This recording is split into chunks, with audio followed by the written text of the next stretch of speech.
우리 정부가 개성공단 문제를 해결하자며 마지막 회담을 열자고 제안안에 대해 아무런 반응을 보이지 않던 북한이 오는 14일 7차 회담을 열자고 제안했습니다. 네, 앞서 우리 정부는 개성공단 입주업체에 경제협력 보험금을 지급하기로 했습니다. 네, 취재 연결해서 알아보겠습니다. 김준영 기자. 네, 통일부에 나와 있습니다. 먼저 북측의 발표 내용부터 전해주시죠.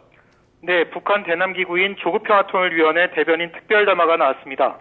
우리 정부의 개성공단 문제 해결을 위한 마지막 회담 제의에 아무런 반응을 보이지 않고 있던 북한이 공식 입장을 정리해 밝힌 겁니다.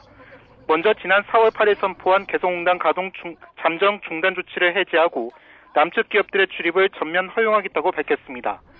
또 개성공단 공장들의 설비 점검과 가동 준비가 된 기업들의 북측 근로자들의 정상 출근을 보장하겠다고 밝혔습니다.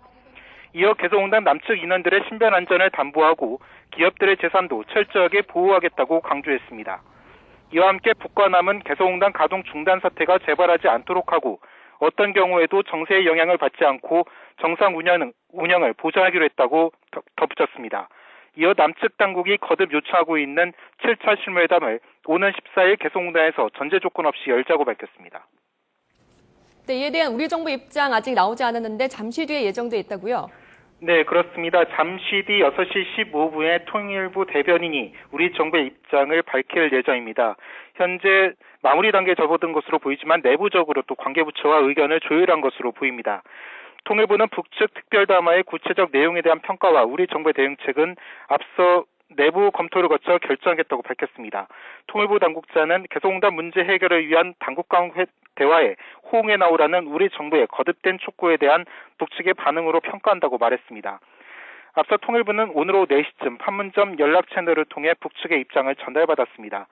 다만 오늘 조평통 특별담화 가운데 네 번째 언급한 북과 남이 개성공단 가동 중단 사태가 재발되지 않도록 한다는 점을 정부가 어떻게 해석할지 관심이 쏠리고 있습니다. 해석 여부에 따라 이번 가동 중단 사태의 책임이 우리 측에도 있다는 점을 인정할 수도 있기 때문입니다. 앞서 북측은 지난 6차례 실무회담 과정에서 이번 가동 중단 사태의 책임은 북측의 이른바 최고 전엄을 모독한 남측 언론 보도와 한미 군사훈련 등에 있다고 주장해왔습니다.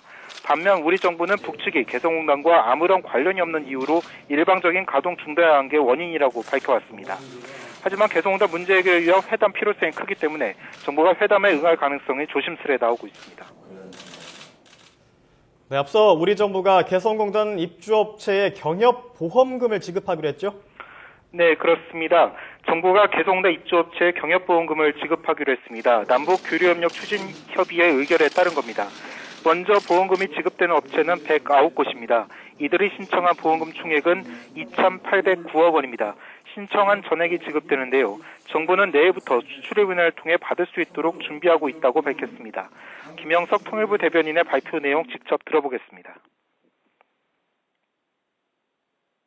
정부는 오늘 남북교류협력 추진협의회 의결을 통해서 개성공단 기업들에 대한 경협보험금을 지급키로 하였습니다. 지난 4월 8일 개성공단 가동 잠정 중단 선언 등 북한의 일방적인 남북 간 합의 불이행으로 인해 사업이 정지된 지 1개월이 경과한 시점인 5월 8일부터 경협보험금 지급 사유가 발생하였습니다. 네, 보험금을 받은 업체는 개성공단 내 설비 등 자산 처분권을 정부에 넘기게 됩니다. 이 때문에 이번 조치가 정부가 언급했던 이른바 중대결단 절차에 들어가는 것이라는 평가가 나왔습니다. 하지만 북측이 이번 결정이 발표된 뒤 갑자기 입장을 밝힌 만큼 앞으로 대응 방안은 좀 더 지켜봐야 할 것으로 보입니다. 지금까지 통일부에서 전해드렸습니다.